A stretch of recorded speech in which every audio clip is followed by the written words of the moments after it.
Alright, people, we are back at you guys once again with another review. Yeah, And, we are back with a damn yep, good one tonight, man. we sure are. This time around, we're going to be talking about the wrestler Terry Gordy. And we're going to be going over his Dark Side of the Ring episode, Oh which yeah, is on season 5. And it's episode 3, and it's called Terry Gordy Final Flight of the Freebird. oh yeah, dude. I mean, this episode was great, but this whole season of these Dark Sides of the Ring, man, they are just getting like they're all just great stories. Yeah, I mean, every single episode I loved it through every single season. You Yeah, know, these guys do a hell of a good job. But yeah, before we get into the Dark Side of the Ring episode, I wanted to go over a few things, which is, Terry Ray Gordy Sr. is yeah, his actual name. He was born in April 23rd, 1961, and he passed away July 16th, 2001. He was only 40 years old. yeah. That's young, man. I Yeah, mean, I that is know. pretty young, Yeah, and that sucks. But this guy is in like every single wrestling company over the years, it looks like. yeah, he did. I mean, I mean, growing up as a fan of wrestling. Yeah. There wasn't a wrestling program that I didn't watch that didn't have Yeah. Terry Gordy on the show, because he was in every company. He was in World Class Championship Wrestling. Yep. I remember watching him in Global Wrestling Federation, WCW, ECW, He was in. It says he's. Japan. Yeah, he was in All Japan Pro Wrestling. He was in the World Wrestling Federation. Yeah, Let's see. He was in Smoky Mountain Wrestling. That's crazy. They had So the one thing they didn't talk about in the Dark Side of the Ring is I noticed that the Freebird's appearance in the movie Highlander. It would have been nice to have some sort of backstory on that, as to why they were putting that in film. You know, I never knew. One thing found crazy about this episode, yeah, I didn't know, is that he started wrestling at 14 years old. He was out in the ring having wrestling matches. yeah. That's what Jim Cornette was saying. Yeah, Yeah, so he started wrestling when he was just a teenager. You know, yeah, that's crazy. He's in the ring, yeah, probably going up against grown men, right. and it's just like, but I mean, you look at him, He's when he's in big. the ring at 14, He's and pretty big. he didn't look, he looked like he could have been like, oh, this guy's got to be like 19 or 20, Right, right. But, So yeah, in the Dark Side of the Ring episode, they had his daughter and his son, talking about Terry and all that, and she's a wrestler. and his son was a wrestler. I Right. remember him being Jesse in WWE and being Slam Master Jay, and I always wondered like whatever happened to him, and see him in that. And always wondered too why he never used the Gordy name, and he just said like he didn't feel like that He he could could be ever fill Terry's boots. right. The same thing with his daughter. They didn't feel like they could reach that level. Yeah, Because back in the day, the Freebirds were, man, in the '80s, they were fucking on fire, man. They were awesome. yeah. But like when they got together, and it was weird. They showed back like the early days of him and Michael Hayes together, Right. and it was weird seeing him like a blonde haired, and seeing Michael Hayes with no mustache or beard. Yeah. Yeah. And it's funny how they used the Leonard Skinner song "Freebird" to come up with their name. Right. Right. And I love the fact that they were wrestling with the other brothers. What's their name? The Von Erichs. The Von Erichs. Yeah, it slipped my Yeah, mind for a and second. dude, that rivalry with the Von. Oh, that was epic. Huh? I said it was epic. Yeah. You know, they didn't really go into detail with the Fabulous Freebirds and Von Erichs. Yeah, but I've watched some of those matches, and I noticed the crowds in those matches were the people were screaming. Yeah, they went crazy. You know, I remember watching that. They showed just clips of that one match that they had where Fritz actually teamed up with. Who was it? It was Mike and Kevin against the Freebirds in like a street fight match. Right. And I remember that match was just like, wow, this shit's hardcore, man. Yeah, it is something. I like, you know, it's pretty wild, but the wrestling life is a pretty hardcore lifestyle. You know, so not only with, Yeah, it is, dude. That's why at some point, you know, these guys were drinking a lot, taking pills. Yeah. And also not only was he wrestling with the Freebirds, but he was also wrestling in Japan, going like full on. Yeah, like Japan, they wanted him in there because of his size and his monster heel thing. Right. And at some point, he took too many damn pills while he was on the plane. And even before that, the other wrestler was talking about, you know, he took pills and it messed him up or whatever. But he took too many. Yeah, because he said the first time it was at like a club or something he dropped and they had to bring him back. And on the plane, you know, that was the worst. Yeah, that was like the worst one. That's what really, that's what messed up his career, because he came out with brain damage and all that. Yeah, and I mean, it clearly showed, because you watch his early days before that, the way he cut a promo, the way he worked, like his facial expressions, to where when he came back after that brain damage, you could just see that like they were all saying like there was nothing there. Yeah, he was just kind of like out of it. Yeah, like when, you know, they have him like trying to do a promo, he couldn't even like really cut a promo anymore. Like he couldn't cut a promo, like he was still, you know, being a badass wrestler that he always was, but it's just like the facial expressions and everything, there was just nothing there. Right. I mean, they even showed that when he did a shoot interview, I think it was in 1998, you could tell he was... Yeah, like he couldn't even answer anything. Yeah. Like they were asking, like, you got any road stories? Like, yeah, oh man, I got a lot of these. Like, I don't know. Yeah. Yeah, he couldn't really, like, say much. It's like, man, that's sad. I would have probably just stopped the fucking shoot interview. Yeah, I think, if you would have had respect for him and just seen, like... Because I know his daughter didn't like that shoot interview at all. Oh, hey, you know, I understand. I wouldn't have liked that shit either, man, because seeing him like that, a legend that Terry Gordy was, to see him in that bad of shape, it's sad. Right. But even before that, I noticed, did you notice that fan that came out, like, kind of under the rope and was yelling at Gordy, and he got down and he just shoved that motherfucker? Oh, yeah. I was like, damn. And then I went and actually looked that up on YouTube to see the whole thing, and sure enough, man, he really shoved that. I don't know if that was a work or if that was real.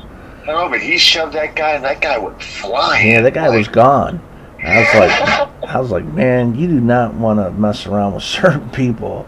No, because he can get that craziness. Back in the early days of wrestling, they didn't have, you know, the big guardrails or the barricades like WWE and stuff have now. Right. Like they just have, like you said, that rope that went around. Like they were telling, like, you know, don't cross the other side of this rope, and that fan just crossed the line, and Terry Gordy's like, get the hell out of here. I remember them talking about in the Dark Side of the Ring episode where they, in the mid 80s, the Freebirds worked for the WWF, but it only lasted like a week.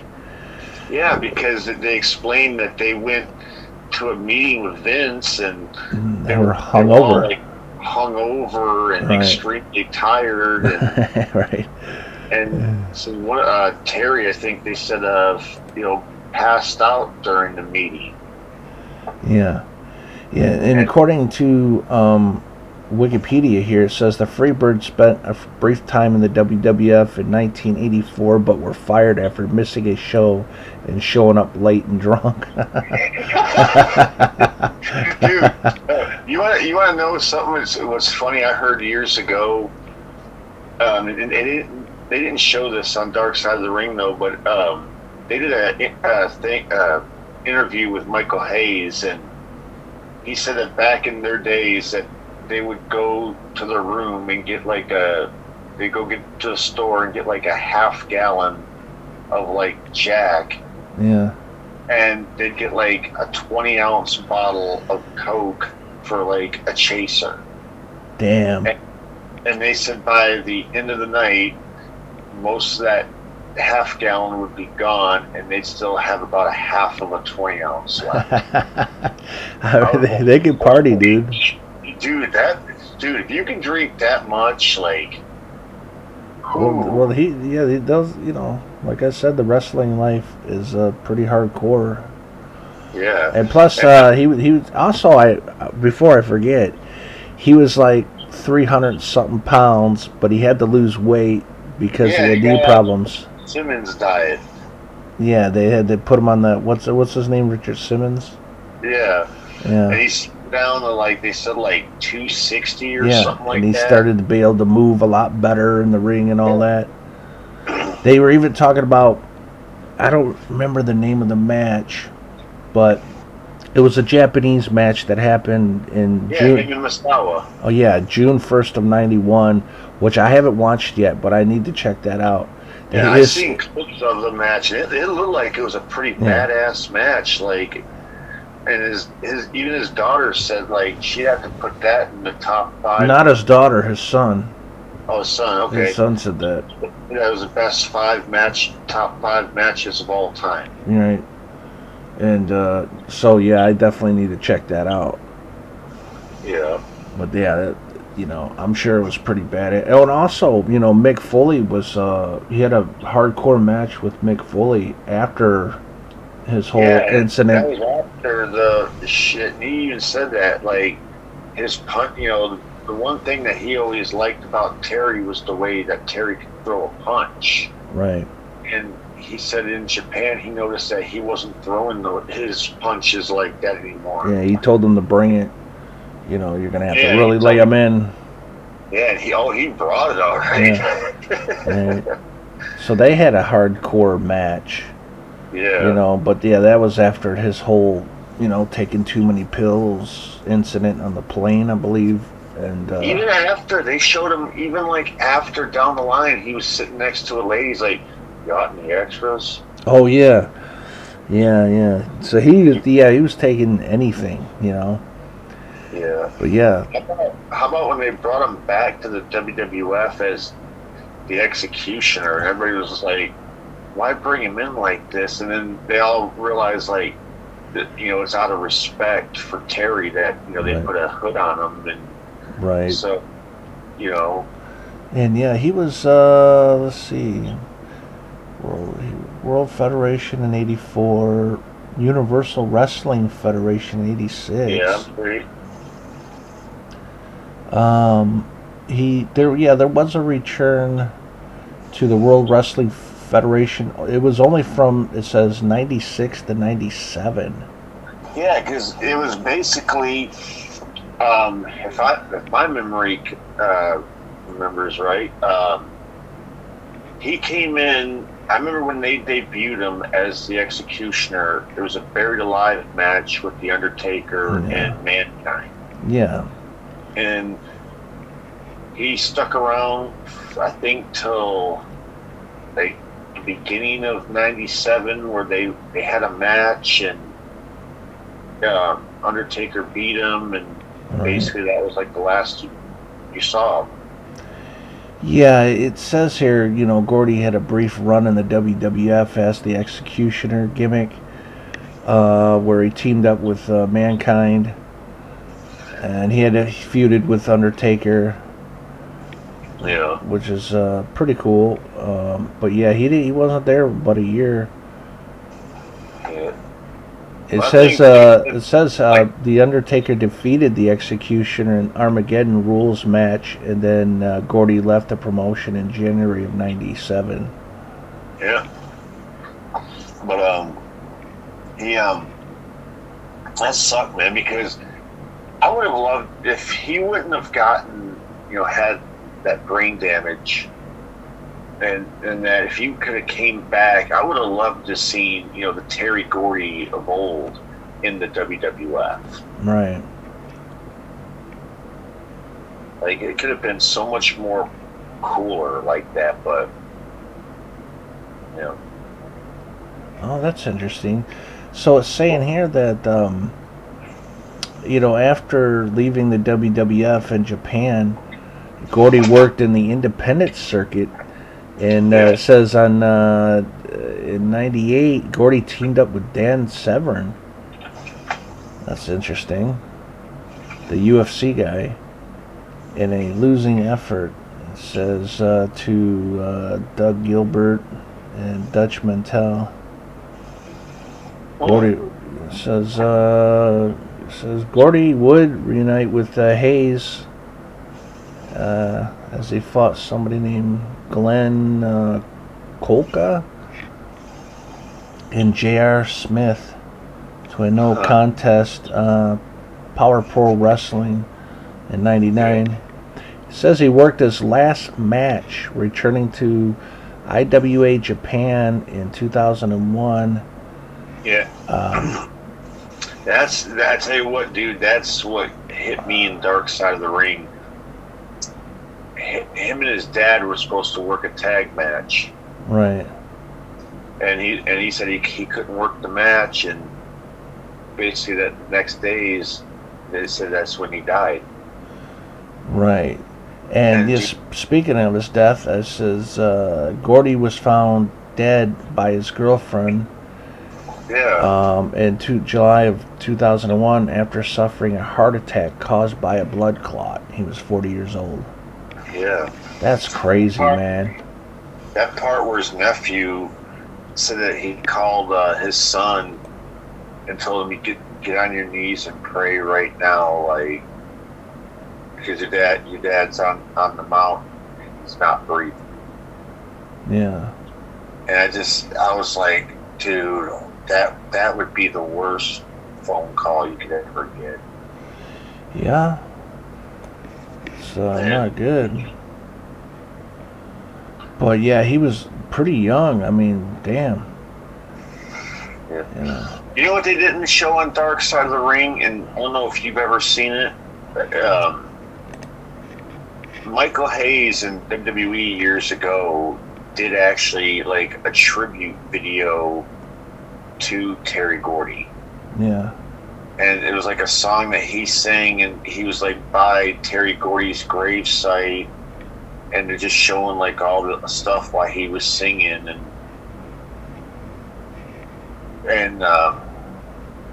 it was just like, man, it was a heartfelt song, man. Oh yeah. And they were also inducted into the Professional Wrestling Hall of Fame 2016.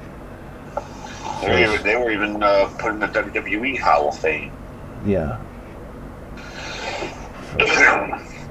Okay, wait a minute. They brought in Michael Hayes during the Hall of Fame deal, and he did his the Freebird song. Yeah. Not a Freebird song, but the damn what was it? The Bad Street song. Yeah. Wow, he started.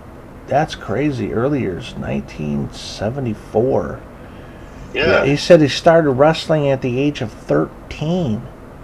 Oh, he said in there. He said it was 14. Well, according to Wikipedia, it's 13. But maybe he was 13, going to be 14. Yeah. But that's weird. That's wild, man. So you know what? That was so weird. How I thought there was an age deal in wrestling where you couldn't start to like you were like 18 or something like Well, that. he probably looked 18 at that time. Yeah. But It's just weird. 14-year-old going out there wrestling grown men. yeah, and it says in the early 1979, Gordy began wrestling under his real name and formed the Fabulous Freebirds with Michael Hayes and Buddy Roberts. Oh yeah. You know what's funny? I never knew, like, I always wondered, like, because remember at one point in the Freebirds' career, Terry Gordy left the group and Jimmy Jam Garvin came in. Yeah. And I always wondered, like, how the hell did he come in? Because in WCCW, the World Class, like, Jimmy Garvin worked at that company with the Freebirds, but he worked his own deal. Yeah. And then you see him and Michael Hayes team up when they go into WCW as, like, the new Fabulous Freebirds. Right. So, like, all in all, what did you think of this Dark Side of the Ring episode? Great. I mean, it was cool. It was cool, but it felt like they left out certain things that I think should have been in there. Like I said, them being in the movie Highlander back in the 80s, I felt like why didn't they mention that and how they got into that film? Yeah. You know? And, stuff that you were talking about, too. Yeah. So, but yeah, I always felt, though, that these Dark Side of the Ring episodes are just kind of too short. They need to be longer. I just noticed that every episode they've had this season, it starts off being really, really good, showing their careers up to a point, and then that downward spiral. All these wrestlers. Well, yeah, that's because, like I said, you get in the wrestling business, it is a life of pain. Plus, not only that, you're wrestling almost every night. You're traveling every night. You have to work out to stay in shape, and then you got to deal with the fame side of things. So you're really getting hit hard with everything, Especially, I mean, like I said, the way Terry Gordy was wrestling, like, right.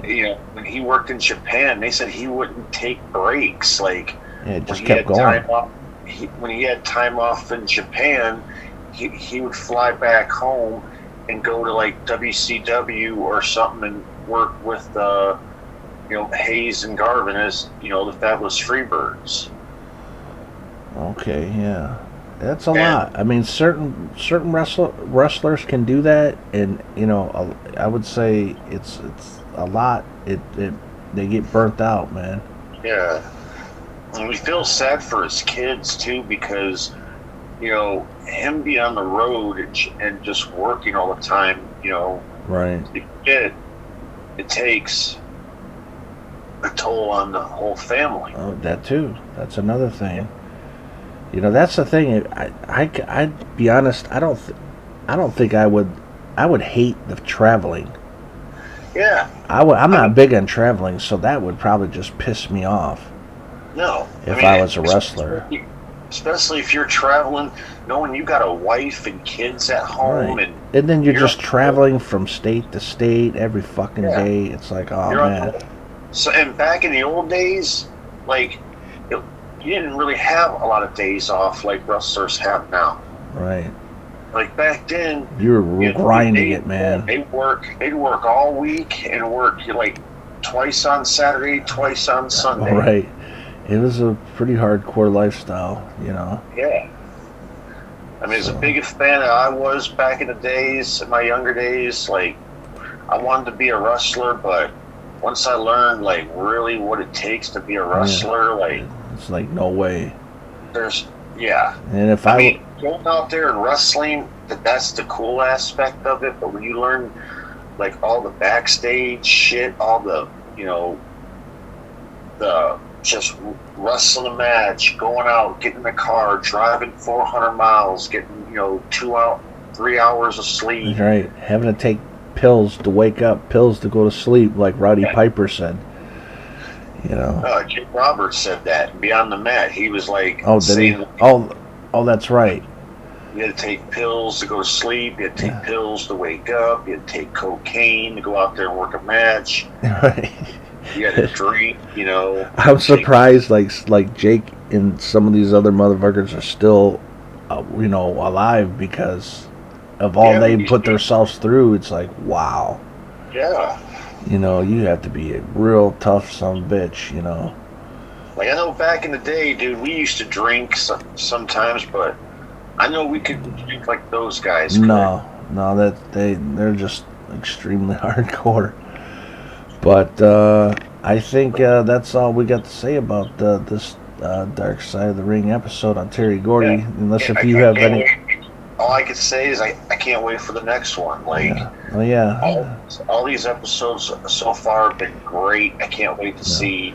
Well, the next one is going to be, it's called Saving Face, the Brutus Beefcake story. Oh, shit. That's going to be a good one. So, yeah. I mean, they're all going to be good regardless of who they put on there. Yeah. You know, and then, let's see, then it's going to be Harley Race. Okay. Chris Colt, Chris Adams. I'm looking forward to that one. Sherry Montel. I'm looking forward. Yeah, that's what I'll be looking forward to. Is Sherry Martel. The Sandman. I'm looking forward to that. Yeah. And then Black Saturday, whatever that is. Which I'm not sure what that's about. Oh, I guess that refers to, let's see, 1984, the day when Vince McMahon's World Federation took over the time slot of, let's see, WTBS. Oh yeah, they took over. They appeared on a Turner broadcast system. Oh, okay. It was who later wound up owning, who owned WCW basically. Gotcha. Good stuff. But anyways, yes, that is our review on the Terry Gordy Dark Side of the Ring episode. I loved it. I thought it was great. Yeah. Kind of makes me want to go take a shot of Jack Daniels right now. Yeah. Respect Terry Gordy. Hell yeah. Oh, yeah. And anyways, that is it for now. We are out of here, and y'all have a kick-ass night. Peace.